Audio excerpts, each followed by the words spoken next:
Buscando en nuestras Biblias, vamos a leer lo que nos dice Pablo en Filipenses 1, los versículos del 1 al 11. Filipenses capítulo 1, versículos del 1 al 11.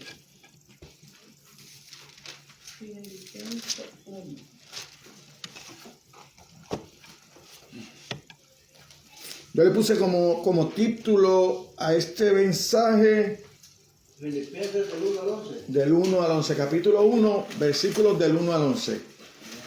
El título que yo le puse, mi gozo en medio de la tribulación. Mi gozo en medio de la tribulación. Filipenses 1, versículos del 1 al 11. Cuando todos lo tengamos, leemos.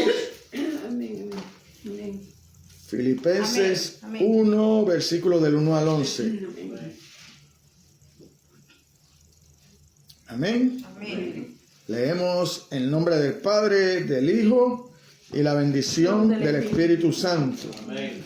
La palabra de Dios dice: Pablo y Timoteo, siervos de Jesucristo, a todos los santos en Cristo Jesús que están en Filipo, con los obispos y diáconos, gracia y paz a vosotros de Dios nuestro Padre y del Señor Jesucristo. Doy gracias a mi Dios siempre que me acuerdo de vosotros, siempre en todas mis oraciones, rogando con gozo por todos vosotros, por vuestra comunión en el Evangelio desde el primer día hasta ahora, estando persuadido de esto, que el que comenzó en vosotros la buena obra, la perfeccionará hasta el día de Jesucristo. Como me es justo sentir esto de todos vosotros, por cuanto os tengo en el corazón y en mis prisiones y en la defensa y confirmación del Evangelio. Todos vosotros sois participantes conmigo de la gracia, porque Dios me es testigo de cómo os amo a todos vosotros con el entrañable amor de Jesucristo. Y esto pido en oración, que vuestro amor abunde aún más y más en ciencia y en todo conocimiento, para que aprobéis lo mejor, a fin de que seáis sinceros e irreprensibles para el día de Cristo, llenos de fruto de justicia, que son por medio de Jesucristo, para gloria y alabanza de Dios. Amén. Padre, aquí estamos una vez más en esta mañana delante de ti, Señor, para pedirte que seas tú obrando a través de este tu siervo, Señor, que seas tú escudriñando la mente y el corazón de este siervo, Señor, y preparándolo, Dios, para predicar tu palabra, Dios. Háblanos a través de ella. Háblale a cada uno de mis hermanos, Señor, de una manera especial, Señor. Yo no conozco la necesidad de mis hermanos, pero tú sí las conoces, Señor. Y tú pusiste esta palabra en mi boca, Señor. Tu palabra no regresa atrás vacía, Señor. Así que haz el trabajo con ella que ya tú has determinado hacer, Señor. Gracias, Señor, por la oportunidad que me das de estar frente de tu presencia, Señor, para exponer tu palabra, Dios. Ahora ayuda a cada uno de mis hermanos, Señor, para que puedan prestar atención, Señor, y unirnos en un solo espíritu, Dios, para escuchar tu voz en esta mañana. Háblanos a cada uno. No permita que ninguno de los que está aquí salga de este lugar en la misma condición como llegó, Señor. Toca los corazones de aquellos que puedan ver este mensaje por las redes sociales y aquellos que están conectados ya, Señor. Guárdalos, Señor. en tu palabra, que tu palabra es verdad. En el nombre de Jesús, la iglesia dice, amén. Mire una cosa, hermano. La mayoría de las personas definen la felicidad como una actitud, ¿verdad?, de satisfacción o deleite basada en ¿qué? En las circunstancias positivas que en gran manera escapan a su control. Muchas veces nuestra felicidad depende de nuestras circunstancias alrededor, ¿verdad? Si no hay necesidad, estamos felices. Si podemos movernos con libertad, estamos felices. Pero nosotros vemos a Pablo con un gozo indeterminado y su circunstancia era confinado, esposado a un soldado romano. O sea, no tenía libertad para moverse y hacer lo que quisiera.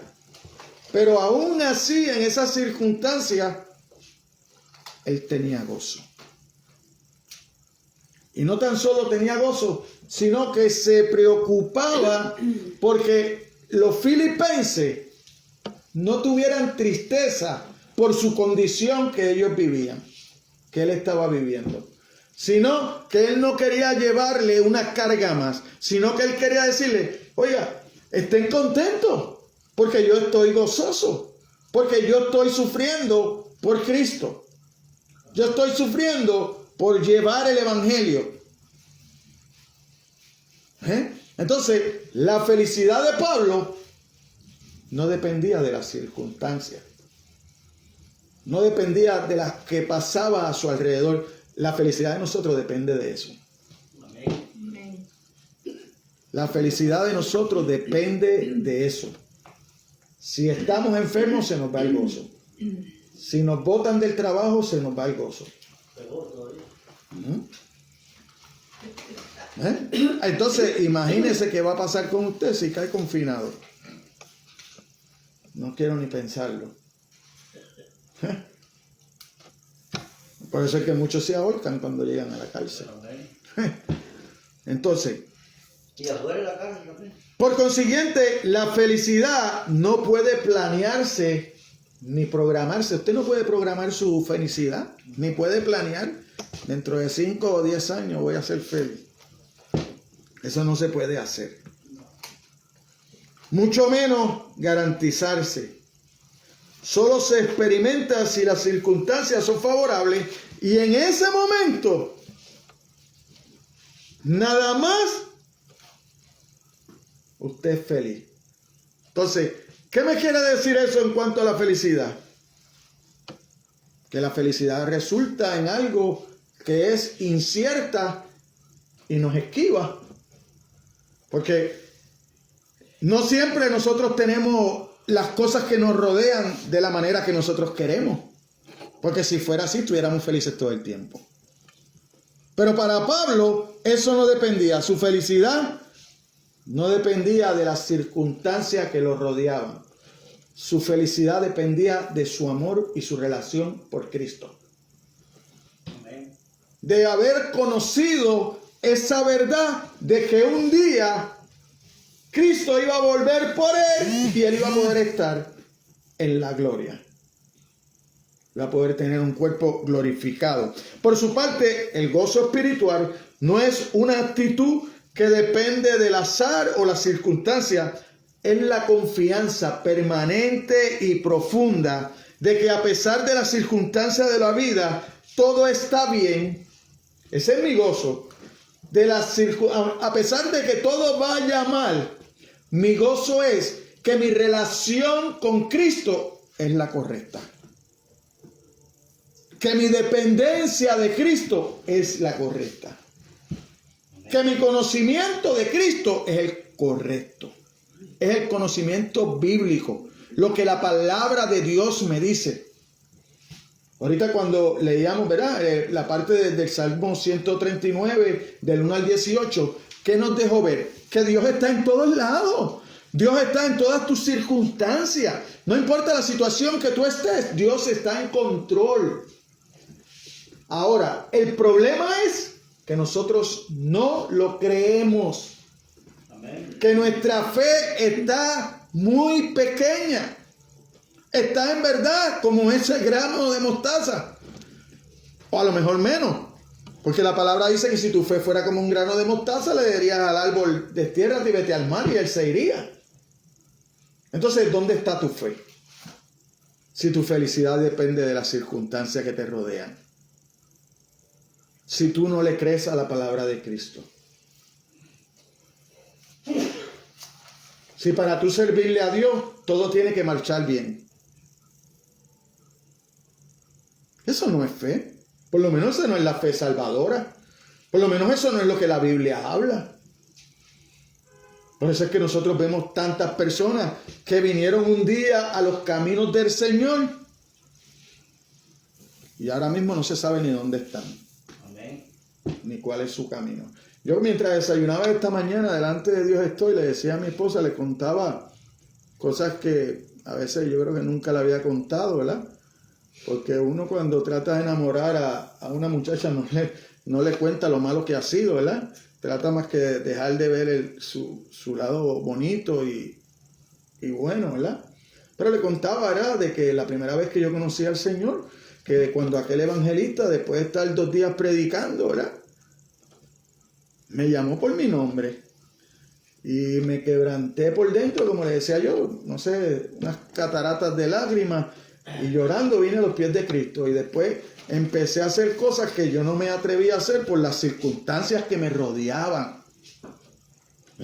¿Por qué? Porque en aquel momento yo pensaba que mi vida dependía de cómo yo me pudiera defender y de unas amistades, ¿verdad?, que tenía, que éramos lo que nosotros decimos en el bajo mundo, un corillo. Pues mi vida dependía de eso. Pero tan pronto vine a los caminos del Señor, tan pronto Dios me llamó, tan pronto Dios quebrantó mi corazón, yo sentí una libertad y yo caminaba y no me importaba. Amén. No me importaba, pero Dios me guardaba. Entonces hoy puedo estar aquí. Otros han muerto, otros no están, pero yo estoy. Dios tiene propósito. Por la gracia de Dios. Dios tiene un propósito con uno. Entonces, ¿cuánto tarda ese propósito que tiene Dios en uno? Lo que tardas tú en conocer a Dios. Lo que tardas tú en reconocer que Dios está en control de todo y que hay una palabra, como le decía, que nos sirve para todo. O sea, la Biblia nos sirve para vivir nuestra vida en todo. Nos rige para vivir una vida recta que le agrade a Dios. Nos enseña cómo alabar y adorar a Dios, cómo comportarnos como hermanos dentro de la iglesia, cómo comportarnos como vecinos, cómo comportarnos como compañeros de trabajo. Todo está en la Biblia. Amén. Lo que pasa es que nosotros no le creemos. Nosotros no le creemos. ¿Por qué? Porque se ha convertido en esto, en que no importa lo que diga la Biblia. Lo que importa es lo que tú comprendes. No importa lo que la Biblia dice. La Biblia es una Biblia clara. Nosotros hemos visto unos pasajes cuando nos sentamos los jueves ahí a estudiar. Claro que hasta un niño lo puede entender. Pero ¿por qué yo le tengo que dar una interpretación diferente a la que ella tiene? ¿Por qué? ¿Usted sabe por qué? Porque nos han vendido un Dios que está para complacerlo a usted. No, y el Dios de la Biblia está para que yo lo adore, lo alabe, lo bendiga y le sirva. Dios no está para servirme. Pero como ya me han metido en la cabeza que Dios está para servirme, entonces yo quiero interpretar la palabra a mi manera para que Dios me sirva, sin yo someterme a un señorío. ¿Por qué? ¿Quiénes son los hijos? Los que guardan la palabra. Eso es lo que dice Juan. ¿Quiénes son mis discípulos? Los que obedecen mi palabra. Obedecer la palabra no es yo venir los domingos a la iglesia y sentarme y escuchar un mensaje y seguir viviendo mi vida como yo quiera. Eso no es ser cristiano. Eso no es ser cristiano. Ser cristiano es cuando usted se somete a la palabra de Dios, cuando usted empieza a conocer lo que Dios aborrece, y lo que Dios aborrece empieza a ser para usted algo aborrecible también. Entonces usted deja de hacer esas cosas que a Dios no le gustan. y empieza a caminar y a ponerse en las manos de Dios. ¿Para qué? Empieza a ponerse en las manos del alfarero. Ningún pedazo de barro le puede decir al alfarero lo que él quiere que él haga con él. ¿Verdad que no? El alfarero toma la decisión que él quiere con él. Así mismo es Dios con nosotros. Nosotros no podemos ponerle trabas a Dios. Yo no puedo decirle a Dios, si tú me concedes esto, yo te sigo. Si tú me das una sierva, yo te sigo. Si tú me das un trabajo, yo te sirvo. Yo necesito un carro y yo te sirvo. ¿Qué es eso, hermano? Dios no es la lámpara de Aladino. Y hoy vamos a ver por cuántas cosas nosotros tenemos que orar que no hacemos. Que no lo hacemos. ¿Por qué? Porque mi oración nada más se concentra en estar bien. Una oración egoísta. Y la oración modelo es una oración universal, grupal, de un pueblo, no para una persona. Es una oración donde usted incluya a los demás. Primeramente, a los que están con usted en la misma fe. Después, su familia. ¿Por qué? Porque los que están con usted en la misma fe pueden entrar en esa misma oración para que Dios toque el corazón de su familia. Los puede ayudar. Nos fortalecemos. Nos unimos. Pero eso no lo podemos hacer si no conocemos la Escritura. ¿Por qué? Porque la fe no viene de otra manera, sino que escuchando la palabra de Dios. Así es que viene la fe. Eso es lo que dice la Biblia. A mí no me puede nadie decir que viene por otra manera, porque la Biblia dice que la fe viene por el oír y el oír la palabra de Dios. Amén. Ahora, yo prefiero oír muchas otras cosas y no sentarme a leer la Biblia. Y a leer la Biblia de una manera cuidadosa, no brincando de un libro al otro, no. Mire, vamos a leer el Nuevo Testamento. Voy a empezar en Mateo, el primer libro. Cuando lo termine, sigo con Marcos, Lucas, Juan, Hechos, Romanos, Corintios, Gálatas, Efesios, Filipenses. ¿Por qué? La Biblia es un solo libro. De principio a fin, hermano. De principio a fin. De principio a fin. Es la palabra de Dios. Y la palabra de Dios es una sola. De ahí es que salen todo ese montón de religiones. Porque cada cual coge un pedacito. Como quien dice, separamos la Biblia en canto y yo por mi lado y usted por el suyo.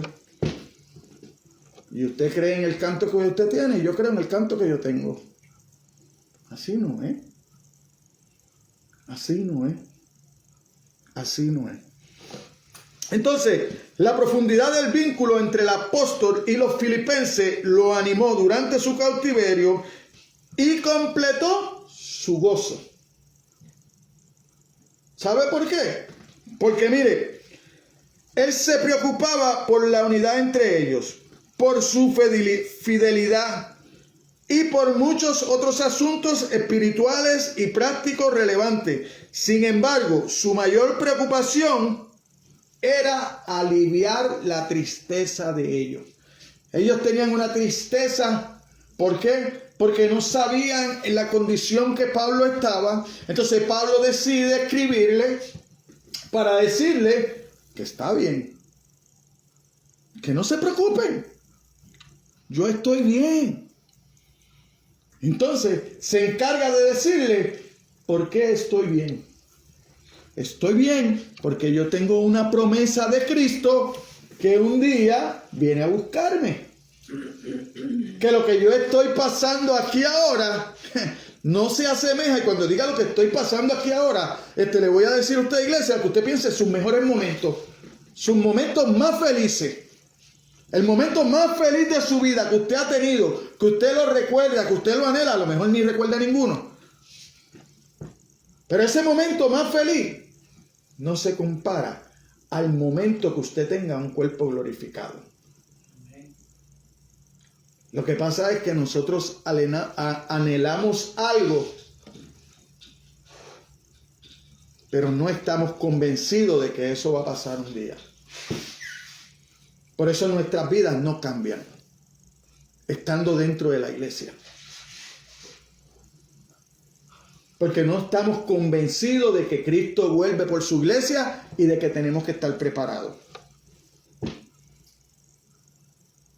Si usted no tiene ese convencimiento, usted no va a poder ver las cosas de Dios alrededor suyo.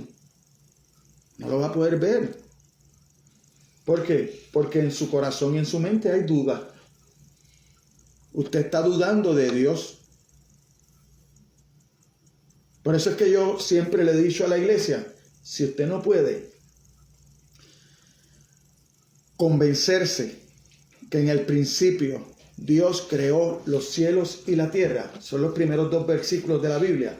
Si usted no puede creer esos versículos de Génesis 1 y 2, Dios creó los cielos y la tierra. Dios estaba en el principio. Dios es infinito. Dios es el alfa. Dios es la omega. Dios lo controla todo. Si usted no puede creer eso, usted no va a creer nada de lo que dice la Biblia. Usted no va a creer nada de lo que dice la Biblia. Porque eso es lo más sencillo. Eso es lo más sencillo.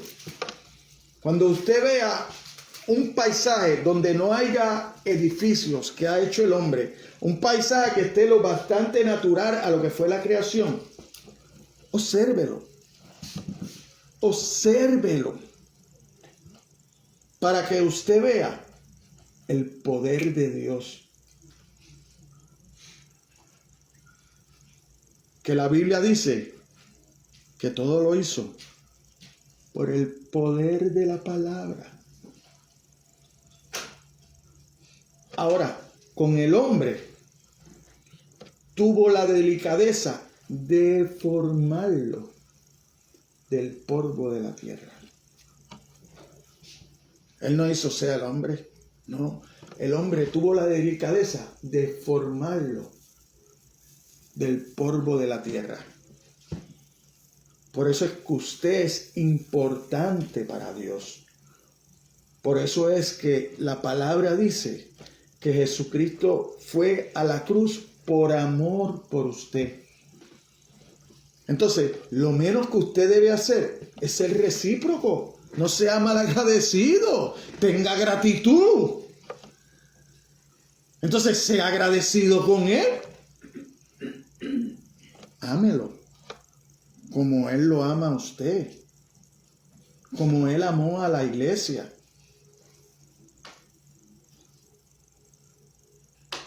Pero eso no está aquí. En nuestra mente eso no llega. Entonces, Pablo no quería entristecerlo, sino comunicarle al máximo su gozo profundo y permanente en Cristo. Ese debe ser el gozo de nosotros. Nosotros debemos gozarnos todos los días porque ya permanecemos, porque ya pertenecemos a Cristo. Por fe estamos unidos por el Espíritu de Dios. Mire, en los primeros 2 versículos, Pablo se describe a sí mismo y a Timoteo como siervos de Jesucristo y a los creyentes filipenses como santos en Cristo. Y los saludó en el nombre de su Señor. Vamos a ver cómo dicen esos 2 versículos en la Nueva Traducción Viviente. Dice: saludo de Pablo y Timoteo, esclavos de Cristo Jesús. Yo, Pablo, escribo esta carta a todo el pueblo santo de Dios en Filipo, que pertenece a Cristo Jesús. Y acuérdense que dice que pertenece. Está en el presente. No es que perteneció, no es que va a pertenecer, es que pertenece a Cristo Jesús. O sea, usted pertenece a Cristo Jesús. Cuando usted acepta y pone su fe en la cruz, automáticamente usted pasa a ser un esclavo de Cristo. Usted pasa a pertenecer a Él. No es que va a pertenecer, no es que usted tiene que hacer nada más para pertenecer. No es que usted tiene que empezar a ganarse la salvación. Es que ya usted está en Cristo. Ya usted está justificado por Cristo. Y los saludo en el nombre del Señor. Entonces, pertenecer a Cristo Jesús incluye los ancianos, gobernantes y los diáconos, que Dios nuestro Padre y el Señor Jesucristo les den gracia y paz. Gracia y paz. Si Jesucristo no hubiera venido, usted no hubiera podido conocer la gracia y paz de Dios. ¿Por qué? Porque usted hubiera podido conocer la maravillosa obra de Dios. Pero en la naturaleza usted no ve el amor de Dios. El amor de Dios usted lo ve en Cristo. Y ese amor de Cristo, de ir a la cruz por usted, trae la gracia, porque es de gratis, es por gracia. Usted no tuvo que hacer nada para que Cristo fuera a la cruz por usted. Él lo hizo por gracia y trae paz para con Dios. Amén. Reconcilia al hombre con Dios. Aquello que hizo Adán y Eva, que le dieron de espalda a Dios y empezaron a caminar de espalda a Dios, Jesucristo lo vuelve a reconstruir en la cruz. Y los concilia a usted con Dios. Qué hermoso, qué grandioso, que entonces usted pueda pasar a ser hijo de Dios. De ser el enemigo, de estar de espaldas a Él, que usted pase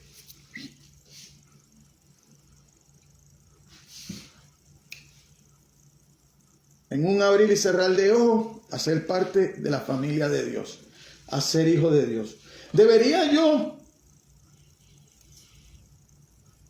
reconocer eso y empezar a buscarlo de todo corazón? Cuando los que estamos aquí conocemos cuáles son los adoradores que Dios busca. Los que le adoren en espíritu y en verdad. O sea, si es en verdad, no puede haber hipocresía. Tiene que ser en verdad. Porque el problema más grande que nosotros podemos tener, ¿cuál es? Usted a Dios no lo puede engañar, hermano. Porque Dios, para que usted vea lo importante de nosotros conocer toda la Biblia. Lo decía el Salmo 39 cuando lo estuvimos leyendo ahí, ¿verdad? ¿Qué decía? Que aún está mi palabra en mi boca, ya tú la conoces. La palabra suya no ha salido de su boca, ya Dios la conoce. Amén. Dios conoce sus pensamientos. Dios conoce su mañana, hermano. Usted no lo conoce. Por eso es que nosotros no podemos ser necios y hacer planes para mañana sin haberlos puesto en las manos de Dios primero. El mañana no es de nadie. Entonces usted tiene que ver, Dios amado, si tú me permites un día más de vida, entonces trataré de hacer esto o lo otro. Pero nosotros no. Nosotros no hemos terminado de vivir hoy, entonces ya estamos planeando para mañana, la semana que viene. ¡Wow! ¿Y dónde está Dios? ¿Dónde lo dejamos? Mire, si el ministerio de un pastor se rige por las normas, opiniones de otros creyentes, sin duda se va a distanciar del evangelio y caerá en algún tipo de transigencia. El pastor no puede poner su confianza en el hombre. el pastor tiene que poner su confianza en Dios. Amén. Es Dios quien lo va a guiar. Es Dios quien lo va a fortalecer. Es Dios quien lo va a mantener apegado a su palabra. Si yo decidiera empezar a predicar para agradar a los hombres, tengo que salirme de la palabra. Tengo que salirme de la palabra. Porque esta palabra es para guiar a los hombres. No es para que le agrade. Por eso es que muchos no vienen a los caminos de Cristo. ¿Por qué? Porque las personas están conscientes que cuando venimos a Cristo ya no vamos a vivir para nosotros, ahora vamos a vivir para Cristo. Esa es una verdad. Por eso es que nosotros tenemos que entender que el servir a Dios tiene un costo. Porque ya usted posiblemente va a separarse de muchas de las personas que aman, porque ellos andan haciendo unas cosas que usted no, como cristiano, no puede aplaudir y no puede estar haciendo. Por eso es que Jesucristo dice, yo no vine a traer paz a la tierra, yo vine a traer espada, a enfrentar al hijo, al padre, a la madre con la hija, a la nuera, con su suegra, porque es así. Porque si usted quiere estar bien con Dios y usted quiere obedecer la palabra de Dios, el mundo se le va a ir en contra. Entonces, por el contrario, la devoción y la obediencia al Señor, a su palabra, siempre lo mantendrá en un andar fiel y piadoso, ya que el Señor, a quien servimos, es tan amoroso. Sus siervos pueden testificar junto con Pablo y me ha dicho, bástate mi gracia porque mi poder se perfecciona en la debilidad. Por tanto, de buena gana me gloriaré más bien en mis debilidades para que repose sobre mí el poder de Cristo. Te va a 2 de Corintios 12:9 y Pablo entiende eso, ¿verdad? 2 de Corintios 12:9.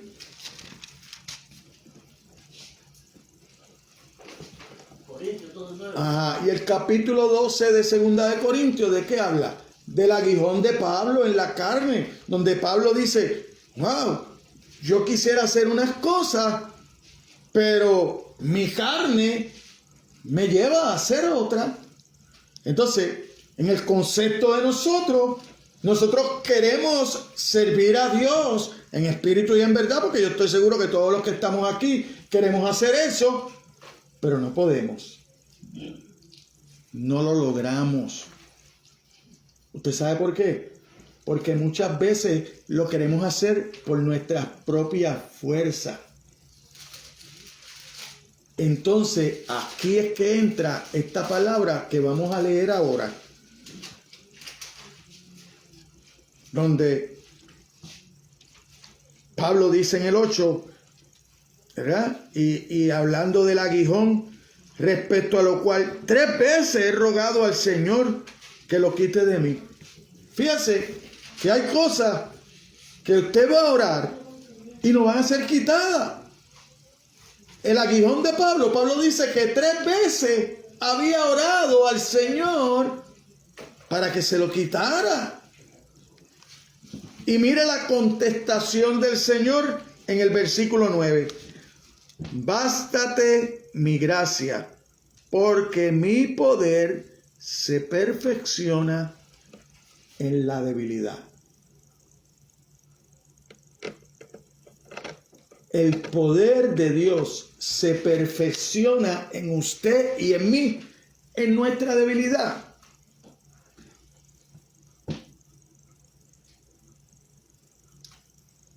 En un momento dado, el rey David pecó contra Dios. ¿Por qué? Porque mandó a censar el pueblo. Él quería saber cuántas personas estaban aptas para pertenecer a su ejército. como si el poder estuviera en él y en el ejército.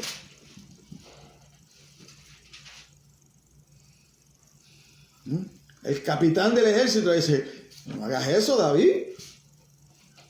No hagas eso. ¿Para qué quieres censar el pueblo? ¿Para qué quieres conocer cuántas manos tiene? Si el poder de nosotros depende de Dios.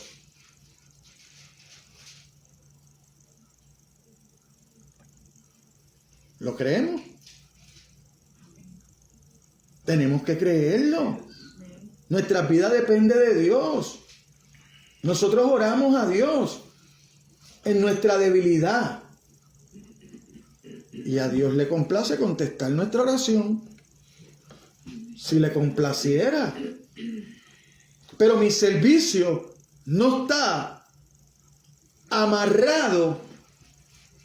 Mi fe no está amarrada a que Él me conteste lo que yo le pido. Si me dice que no, tengo que gozarme. Si estoy preso, amarrado a otro para que no tenga un movimiento libre para hacer lo que quiero. Aun cuando Pablo conocemos que lo que quería hacer era la voluntad de Dios. Cerró su boca. Se puso a llorar en una esquina. Le dijo a Dios, si no me sueltas de aquí, no predico más. No, entonces predicó con más ánimo. Porque a eso fuimos llamados, a ser discípulos. No importa donde usted está llamado a ser discípulo. Usted no necesita un altar para ser discípulo. Pablo no lo necesitó. La mayoría de las personas que conocieron a Cristo a través de Pablo era mientras Pablo estaba preso. Cuando escribió esta carta a Filipo, estaba preso, no en una cárcel, pero en una casa.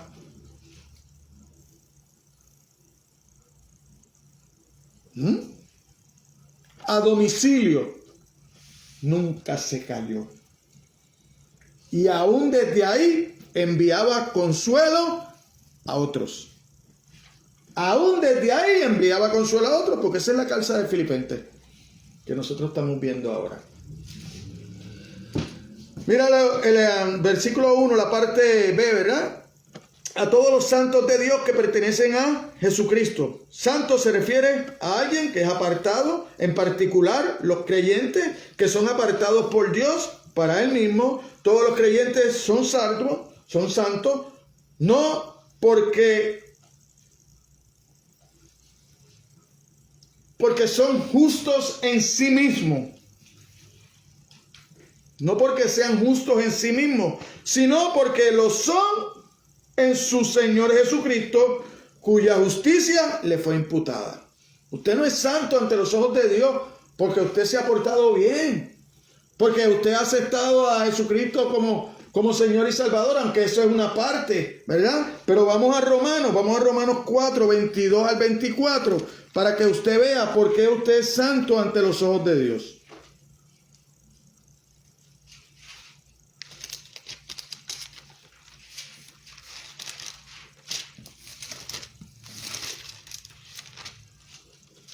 Mire cómo dice.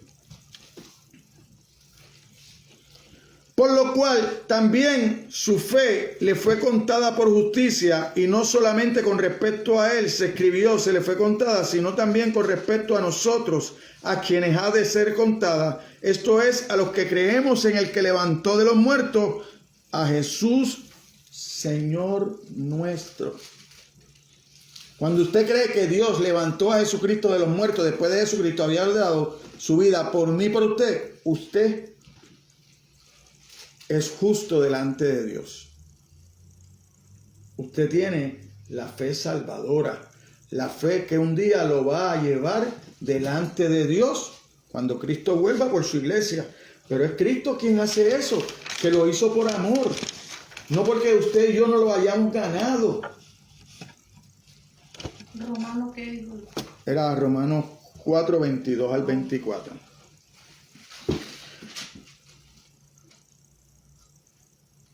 Mire, solo los cristianos pueden decir que están en su Señor porque han sido hechos uno con Él en espíritu.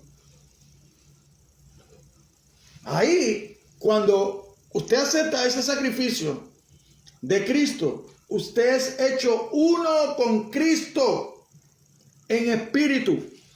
Mire a ver lo que dice Efesios 2, 4 al 6.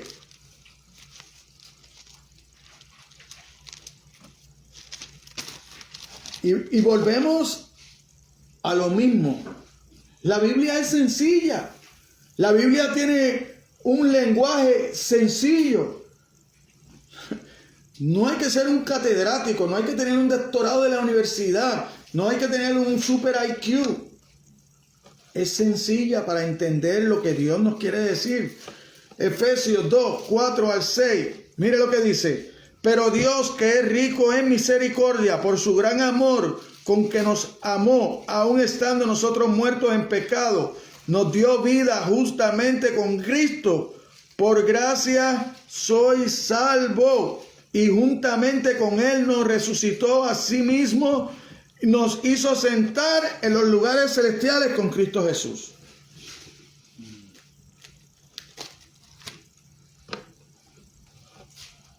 Nos hizo sentar en los lugares celestiales con Cristo Jesús. ¿Usted entiende lo que es eso?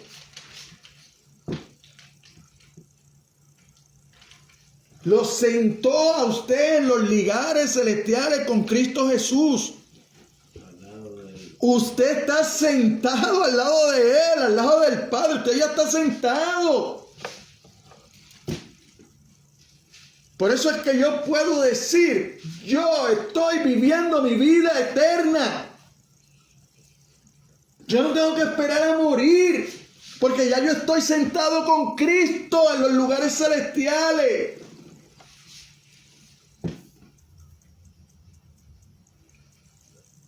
Ahora, yo también sentado en ese lugar celestial, cuando pisoteo esta palabra con mi caminar, ¿cómo se debe sentir Cristo?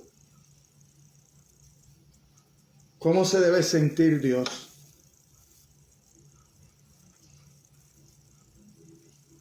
Cuando nos ha dejado explícito en blanco y negro quién somos, dónde estamos y qué debemos hacer. Wow, hermano. En cierto, nosotros debemos tomar en poco todo esto.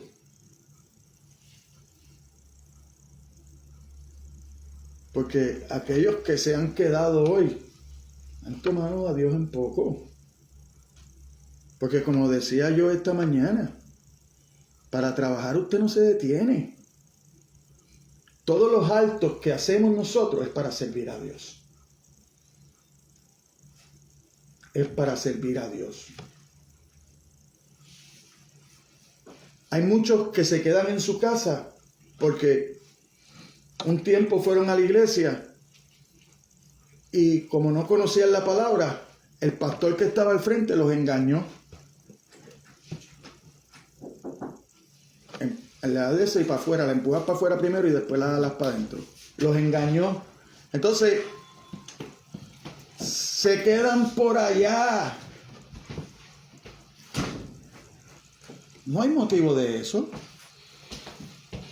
Porque aquel que lo engañó, aquel que lo maltrató, aquel que en vez de llevarlo como buen pastor, no lo hizo, tendrá que pagar al Señor. Usted no deje de buscar de Dios, porque usted no le hace ningún daño a aquel. Usted se hace daño a usted mismo. Entonces, empiece a buscar al Señor. Empiece a relacionarse con Dios. Empiece a creerle a Dios. Empiece a hablar de Dios. Para que usted vea cómo su vida va a cambiar.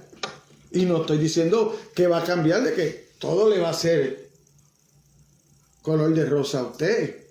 Porque si las cosas fueran así, la Biblia no diría, a través de muchas tribulaciones heredarán el reino de los cielos. Donde único todo es color de rosa, es en el Evangelio de la Prosperidad. que es una mentira que no está en la Biblia. Porque el evangelio de la prosperidad se alimenta de cosas solamente del Nuevo Testamento. Porque, ¿qué va a hacer el evangelio de la prosperidad que dice yo soy cabeza y no soy cola? Y Jesucristo le dice, yo vine a servir, no vine a ser servido. Yo vine a lavar los pies.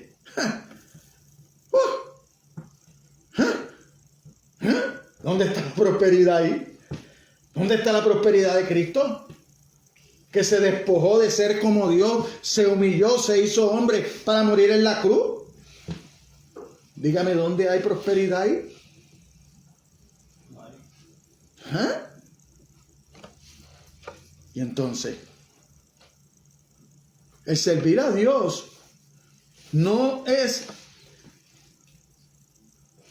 que nosotros vamos a tener prosperidad si lo primero que tenemos que entrar es por la puerta angosta, pero primero hay que caminar por el camino estrecho para llegar a la puerta. Entonces, si es estrecho, no hay mucho espacio, no hay abundancia. Entonces, cuando nosotros vemos cuando empezó la iglesia, persecución, los apóstoles que llevaron este mensaje, que nos trajeron este mensaje a nosotros hoy, cárceles, latigazo, esa es prosperidad. Si eso estuviera pasando hoy en día, no hubieran predicadores. Nadie predicara. No hubieran predicadores hoy en día. Nadie se posara. Y se van a caer muchos, hermanos. ¿Por qué? Porque de ahora para adelante, el que quiera predicar tiene que estar dispuesto a ir preso. Y vélese que eso viene, los cambios vienen. Los cambios vienen. Simplemente con esto que pasó, imagínate que nos Lo- ven a nosotros. Los cambios, ¿Qué ministro, qué pastor predicó? los, Nadie cam- venía a la cárcel. los cambios vienen. Amén. Se está acomodando. Por eso yo le digo a las personas que les gusta mucho el God Bless America, O sea, ok, dime tú entonces por qué Dios tiene que bendecir a América. Si la población americana está viviendo de espaldas a Dios. Quieren vivir como en los tiempos de Sodoma y Gomorra. Todo el mundo está pidiendo, tienes que respetar mi forma de pensar. No hay que respetar ninguna forma de pensar. La Biblia tiene absolutos. Tenemos que volver a la Biblia. Lo que Dios dice que es malo, es malo. Pero el hombre dice que lo que Dios dice que es malo es bueno. Por eso es que están surgiendo todas esas leyes.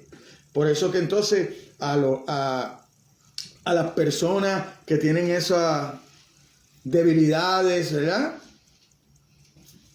Gay, ellos quieren que se le dé el mismo lugar que como al hombre straight y a la mujer straight, porque ellos están en este mundo. Allá el que los quiera reconocer. Yo oro a Dios para que toque esos corazones y Cristo pueda entrar en ellos. Pero lamentablemente van por el camino amplio que lleva a la perdición. Así que el gozo verdadero es una constante en una vida llena del Espíritu, no en un sentimiento pasajero que va y viene según las circunstancias, puesto que Pablo gozaba de continua cercanía de Dios, estaba siempre gozoso, experimentó la paz que sobrepasa todo entendimiento y en contentamiento de parte del Espíritu Santo en lo profundo de su corazón y de su alma, porque estaba convencido de tener una conciencia irreprensible ante Dios. Vaya conmigo. Hechos 23, versículo 1. Una conciencia irreprensible ante Dios. Hechos 23, versículo 1. Correcto.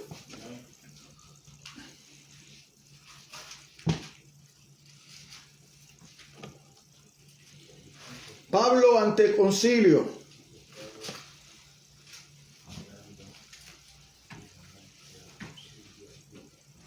Cuando usted lee el 30, para que sepa de qué se trata, Pablo, queriendo saber de cierto la causa por la cual le acusaban los judíos, le soltó de las cadenas y mandó venir a los principales sacerdotes y a todo el concilio. Sacando a Pablo, le presentó ante ellos. Entonces Pablo, mirando fijamente al concilio, dijo: varones hermanos, yo con toda buena conciencia he vivido delante de Dios hasta el día de hoy, mirándolos a la cara.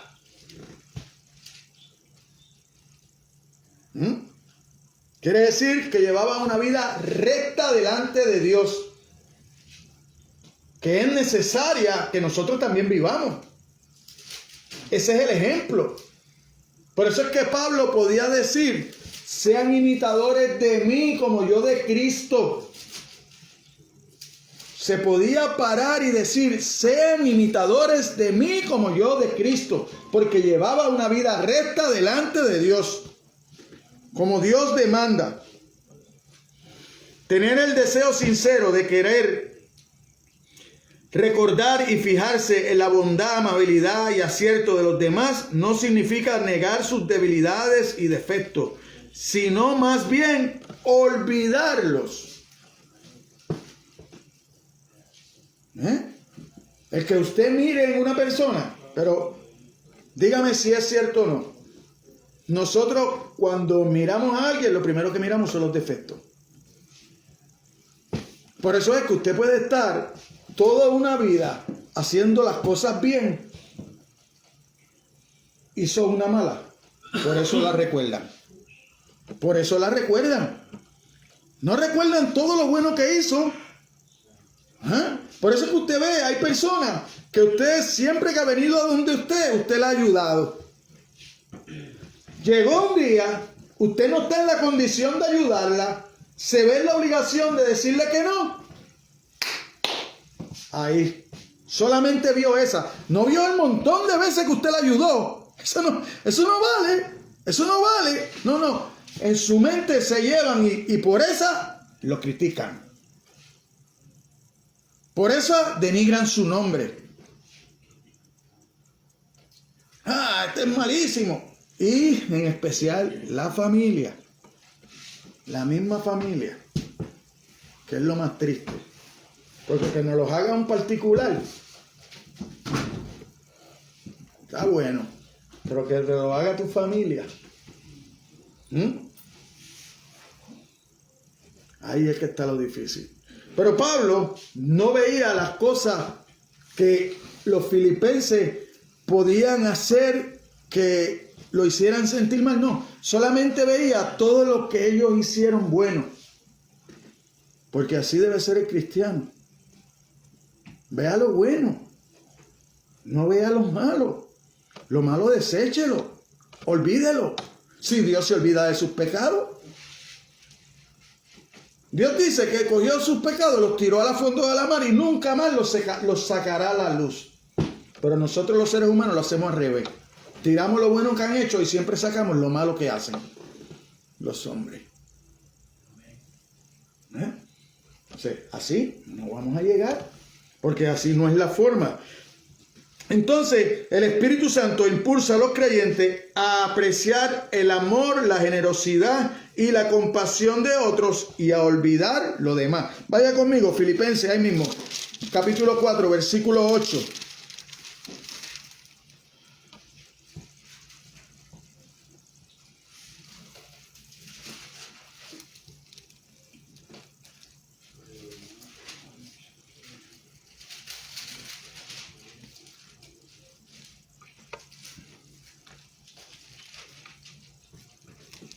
Y no solo lea el 8, lea el 9 también. Porque yo le hablé que Pablo es de ejemplo. Por lo demás, hermano, todo lo que es verdadero, todo lo honesto, todo lo justo, todo lo puro, todo lo amable, todo lo que es de buen nombre, si hay virtud alguna, si algo digno de alabanza, en esto pensar. Lo que aprendiste y recibiste y oíste y viste en mí, esto hace. Y el Dios de paz estará con vosotros. Hay cosas que hay que hacer para que el Dios de paz esté con nosotros, ¿sabes? Amén. ¿Ah? La salvación es gratuita.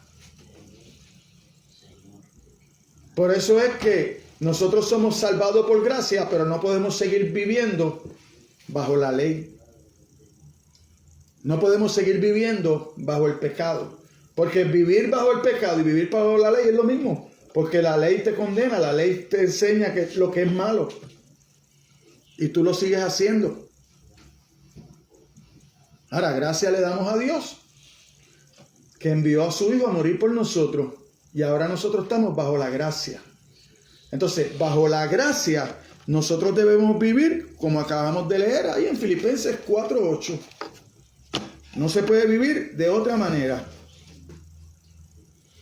Por otro lado, una persona que siempre se fija en lo negativo y en las fallas, defectos y desaciertos, no es alguien controlado por el Espíritu Santo, sino tal vez un incrédulo, porque usted está igual que los incrédulos.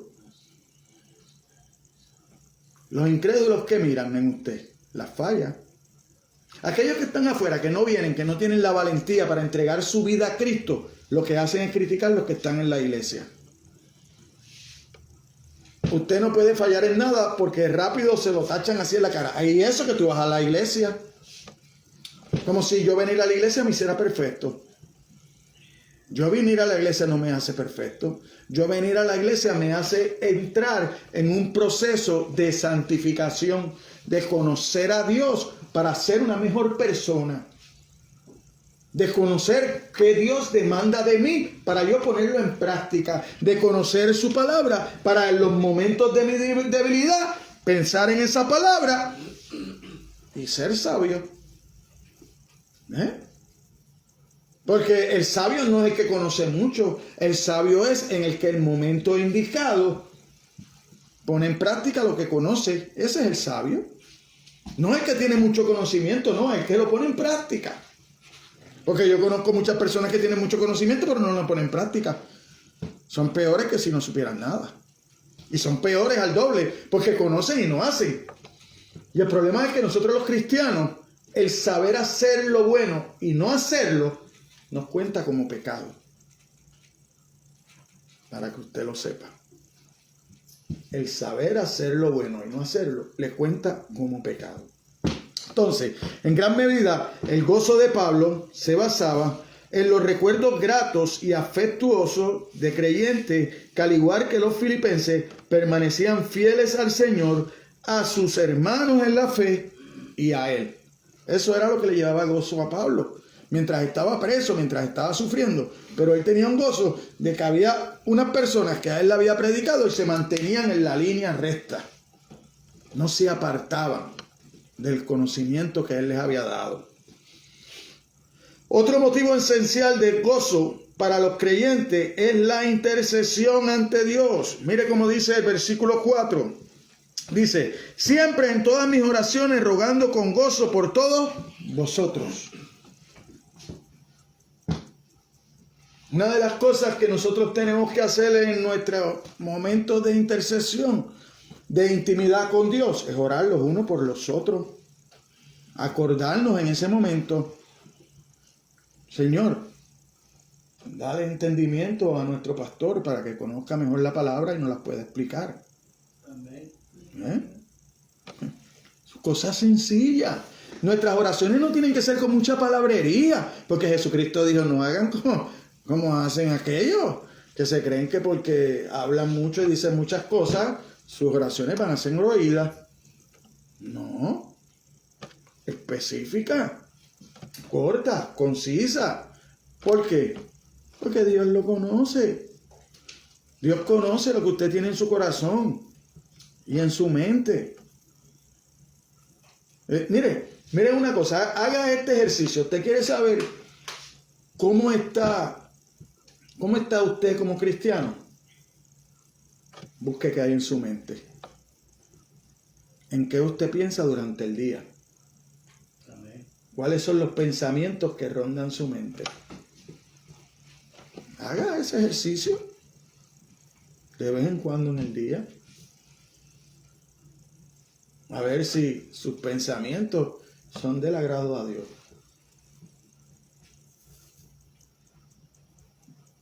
Si está bendiciendo a los demás. O si los está condenando en su mente, pero no lo dice para que no lo escuchen. Y a lo mejor está por dentro de este maldito vecino. Oye, no se le rompe ese carro que suena tan duro. Se le explota la bocina esa que mira la música a las 6 de la mañana. El compañero de trabajo no se cae ahí, se parte una pata que te 2 semanas en la casa. Busca lo que está en su mente. Si su mente es de bendición, no es de maldición. Porque si su mente es de maldición para usted, no es para ninguno otro. Así que, mira lo que pasa. Las oraciones de Pablo por los filipenses se ofrecían con gran gozo, afecto y gratitud.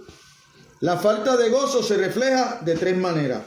Pensamientos y conversaciones negativas acerca de otros. Falta de interés por su bienestar, por el bienestar de los otros. Falta de intercesión a su favor, a favor de los otros.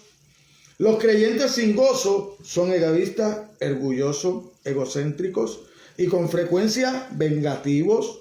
Y es inevitable que la tendencia a centrarse en sí mismo se manifiesta en ¿qué? En la falta de oración. ¿Por qué? Porque como usted se cree que solo lo puede, entonces usted no ora a Dios. Usted no depende de la oración. Usted depende de lo que usted cree. Porque usted cree que usted puede hacerlo. Entonces, ahí es que está lo que no debemos hacer. Mire, un tercer motivo de gozo que Dios da es la comunión. ¿Cómo dice el 5? Dice que por vuestra comunión en el Evangelio desde el primer día hasta ahora. Pablo se gozaba en que los filipenses fueran salvos y compañeros suyos en la predicación del Evangelio. Dicha participación incluía el generoso apoyo financiero para con él. ¿Eran generosos con él? Mire, vaya ahí mismo, en el Filipenses 4, versículos 15 y 16. Mire cómo dice. Y sabéis también vosotros, oh filipenses, que al principio de la predicación del Evangelio, cuando partí de Macedonia, ninguna iglesia participó conmigo en razón de dar y recibir, sino vosotros solos, pues aún en Tesalónica me enviaste una y otra vez para mis necesidades.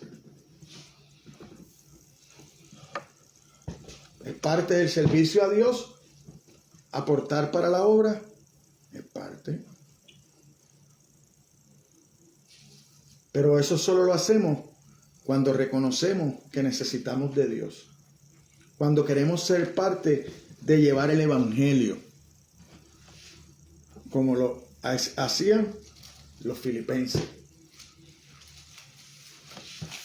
Sin eso, no podemos hacer absolutamente nada. En el versículo 6, ¿no le gusta a usted ese versículo?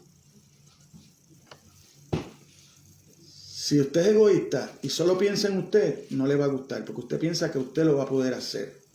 Y ese versículo dice que no depende de usted. Pero es uno de los versículos más hermosos y que más esperanza nos da al cristiano.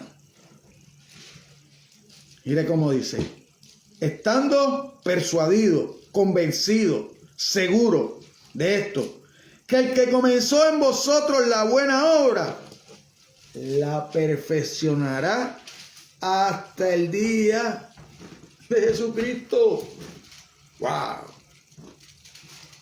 Usted está seguro en las manos de Cristo, porque Él va a perfeccionar la obra para llevarlo a la tierra prometida, para llevarlo a ese día donde usted tenga un cuerpo glorificado, para llevarlo a ese día que es la esperanza de todos nosotros, de un día estar delante de Dios.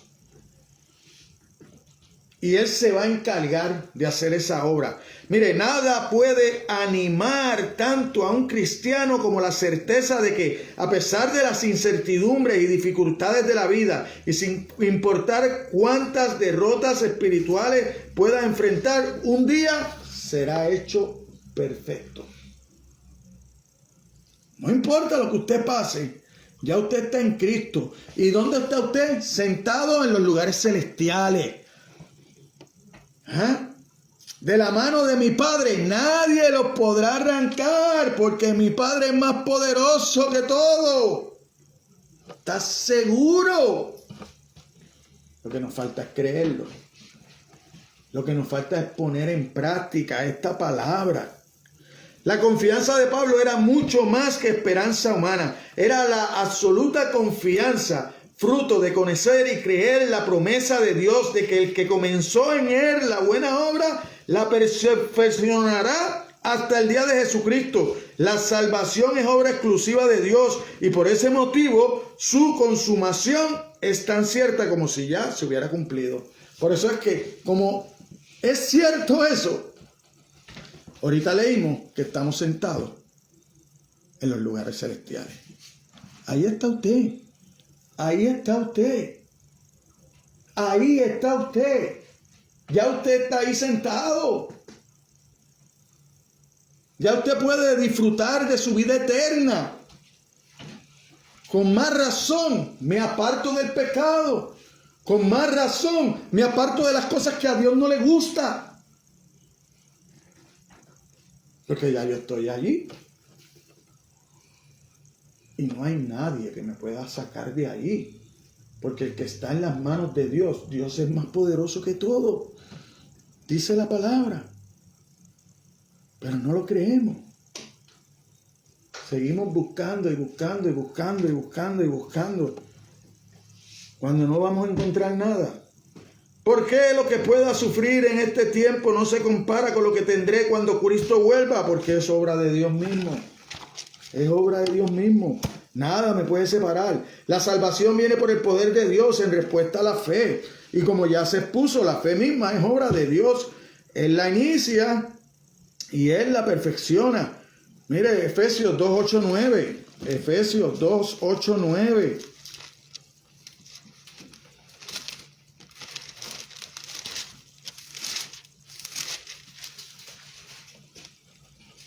Porque por gracia sois salvos por medio de la fe, y esto no de vosotros, pues es don de Dios, no por obra para que nadie se gloríe. Es don de Dios, es un regalo de Dios. Cuando usted va a Hechos, capítulo 16, versículo 14, ¿usted qué va a encontrar? La historia de Lidia. Dios le abrió el entendimiento a Lidia para que escuchara a Pablo. El Señor abrió el corazón de ella para que estuviera atenta a lo que Pablo decía. Y se convirtió. ¿Y usted sabe dónde empezó la iglesia de Filipo? En la casa de Lidia. Entonces, Dios no tiene obras incompletas. El Dios que salva es el mismo que justifica, santifica y glorifica. El Dios que empieza es el Dios que termina. Durante su encarnación el Señor ofreció esta seguridad absoluta, inequívoca, que es una fuente de gozo para los que todos en Él confían. ¿Qué dice Juan 6:37? Los que el Padre me dio, yo no los echo fuera. Dios los trae, se los entrega a Jesucristo. Esa es la fórmula. Jesucristo no los echa fuera. Usted está seguro, su salvación está segura. Su salvación está segura. Es hora de empezar a caminar como Dios demanda. Versículos 7 y 8, ¿qué dicen? Como me es justo sentir esto de todos vosotros, por cuanto os tengo en el corazón y en mis prisiones y en la defensa y confirmación del Evangelio, todos vosotros sois participantes conmigo de la gracia, porque Dios me es testigo de cómo os amo a todos vosotros con el entrañable amor de Jesucristo. En estos versículos el gozo de Pablo alcanza un crecimiento al presentar un quinto motivo de gozo, el amor. No existe un gozo mayor ni más jubiloso que el gozo derivado del amor profundo, genuino y constante hacia los demás, que priva a los creyentes del gozo bíblico. Primero y antes que nada, la salvación falsa. En las iglesias han existido siempre creyentes cuya fe no es auténtica, debido a que en ellos no mora el Espíritu Santo. Estos falsos creyentes no pueden tener el gozo bíblico de Gálatas 5:22. No pueden tener el fruto del Espíritu. ¿Por qué? Porque es una relación falsa la que tienen con Dios. Vaya a Santiago 2, 14 al 26. O 14 y 26.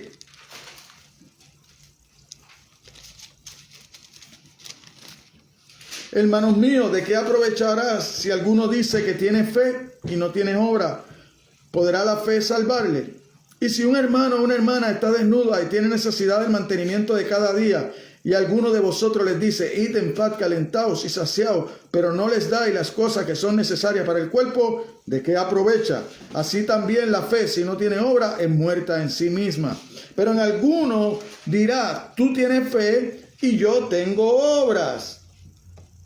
Muéstrame tu fe sin tus obras y yo te mostraré mi fe por mis obras. ¿Tú crees que Dios es uno? Bien haces. También los demonios creen y tiemblan. Mas, ¿quieres saber, hombre vano, que la fe sin obra es muerta?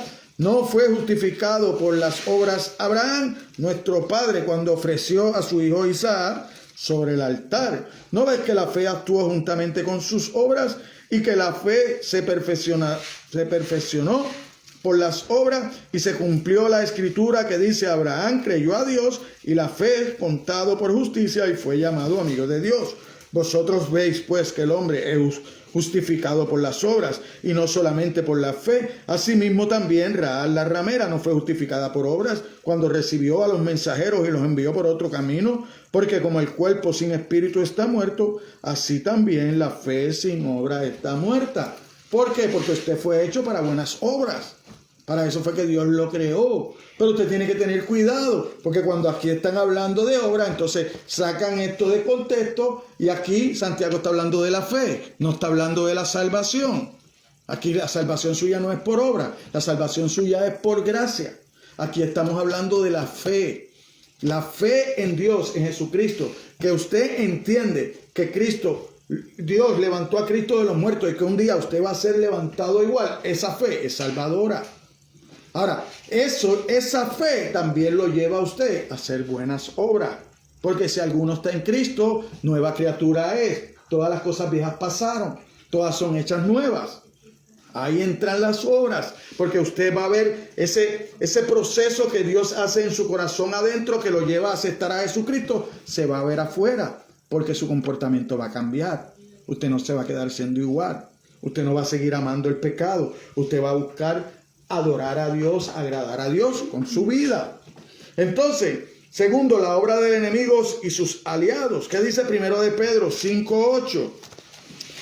Que el león anda como león rugiente, el enemigo anda como león rugiente. ¿A quién devorar? Entonces, si usted no está bien cimentado en su palabra, lo van a engañar como engañaron a Eva. Le van a decir una media verdad para llevarlo a entablar una conversación con usted, para entrar en su mente y controlarla.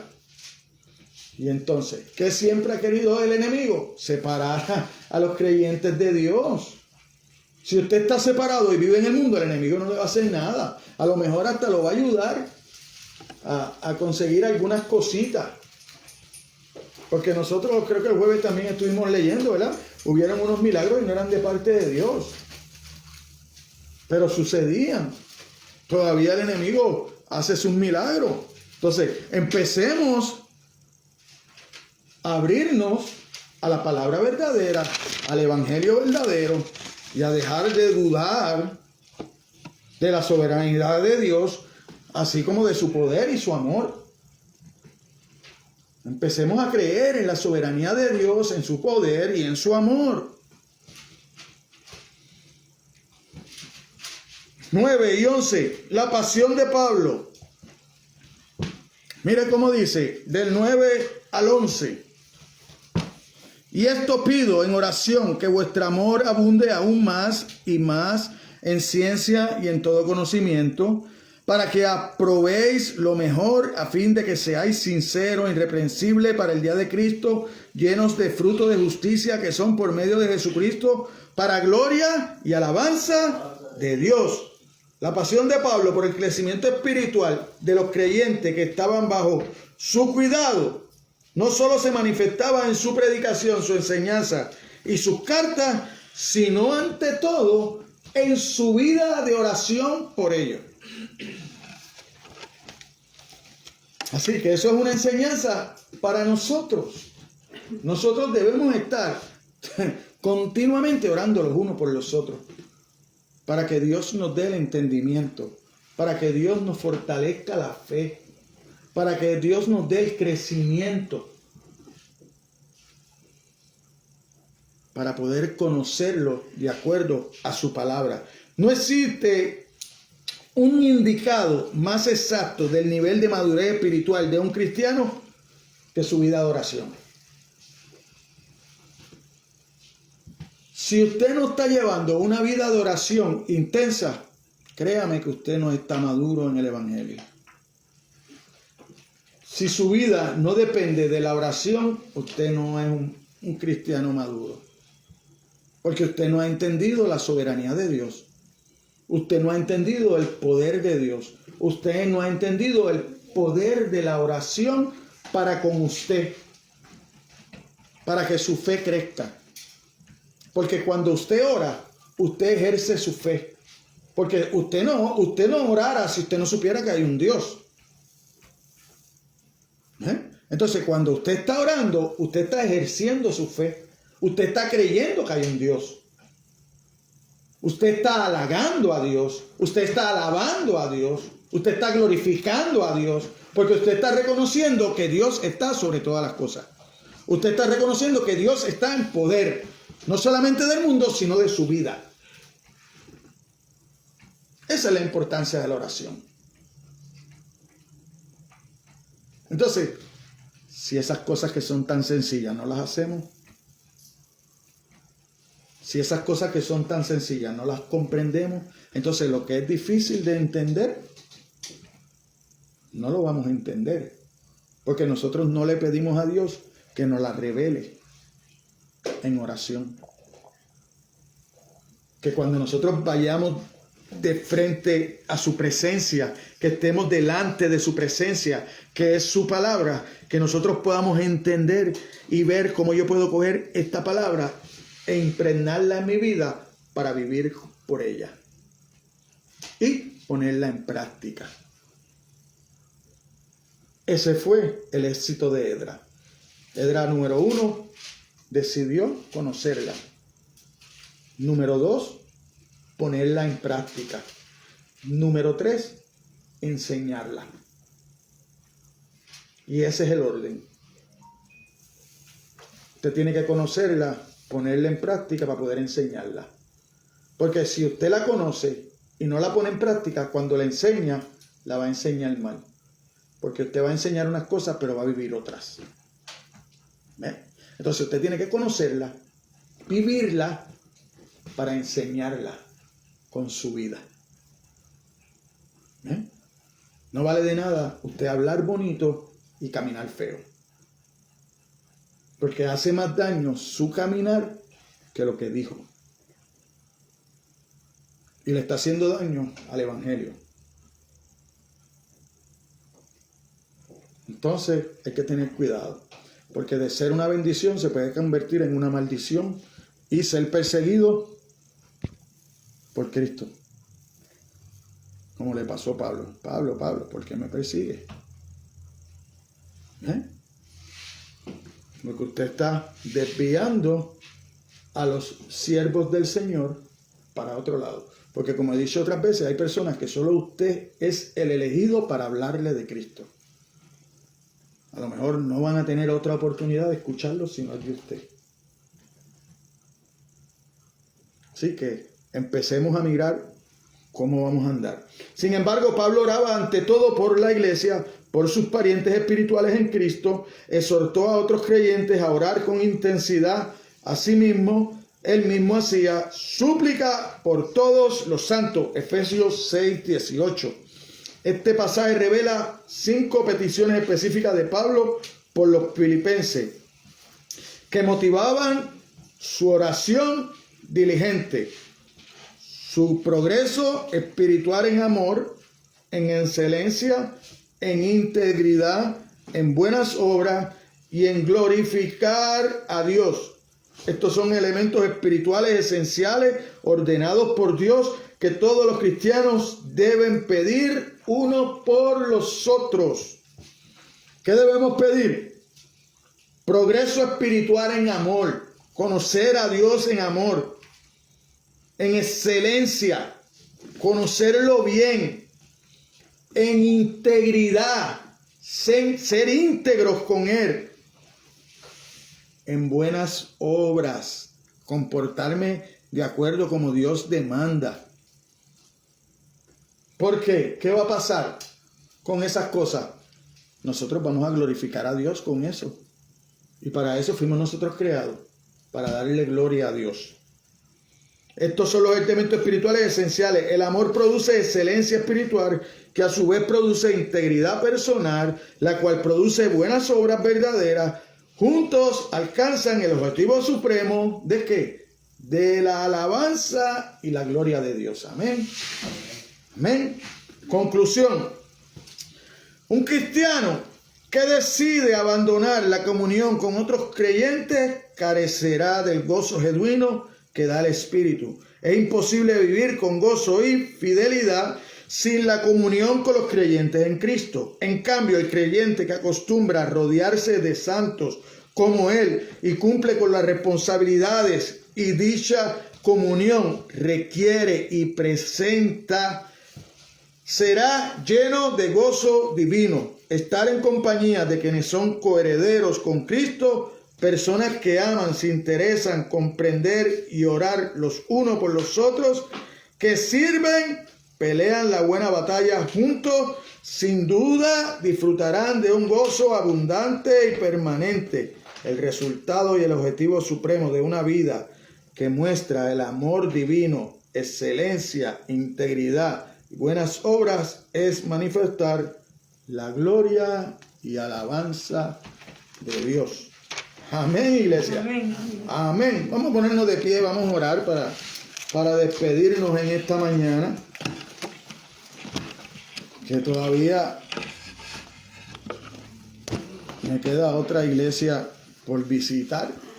Vamos a ayudar a nuestro hermano Pedro Guzmán y a compartir la palabra allá en la iglesia, en lo que Dios lo puede restaurar, ¿verdad? O logramos organizarla, ¿verdad? Y ponemos una persona al frente que pueda llevar los hermanos a la tierra prometida, ¿verdad? De la mano de nuestro Señor Jesucristo. Padre, te damos gracias por la oportunidad de estar en esta hora delante de ti, delante de tu presencia, Señor. Gracias por tu palabra, Dios. Gracias por educarnos, Señor. Gracias por instruirnos, Señor. Gracias por incrementar nuestra fe paulatinamente, Señor.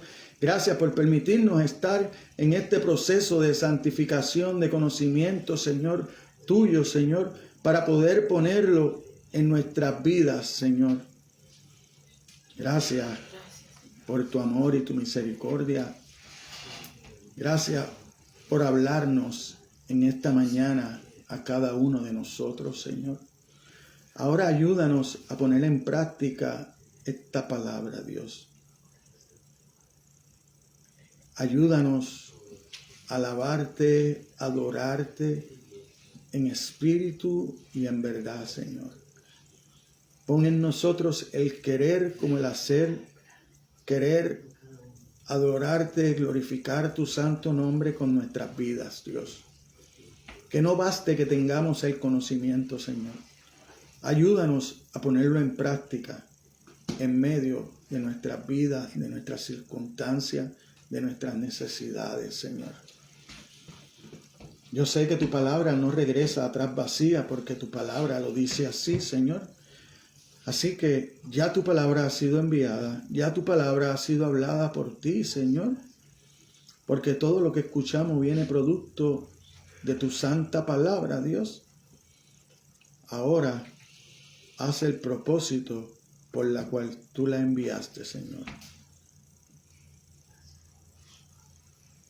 Redarguye nuestras vidas, Señor. Escudriña nuestros corazones y nuestra mente, Señor.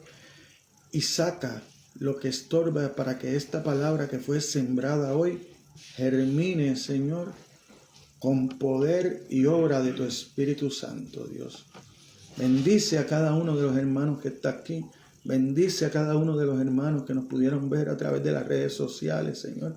Bendice a cada uno de los hermanos que no pudieron estar aquí por diferentes situaciones, Señor, pero que luego puedan ver este mensaje. Bendícelos, Señor, e instrúyelos, Señor, a través de tu Espíritu Santo, Dios, para que podamos poner tu palabra por obra, Señor. Bendice los alimentos que vamos a consumir, Señor, y despídenos de este lugar. No nos despidas de tu presencia, Señor, y que podamos llegar a nuestros respectivos lugares que ya tenemos determinados, Señor. Todo esto te lo pedimos en el nombre de tu Hijo amado, Jesucristo. Y la iglesia dice, amén, amén, amén.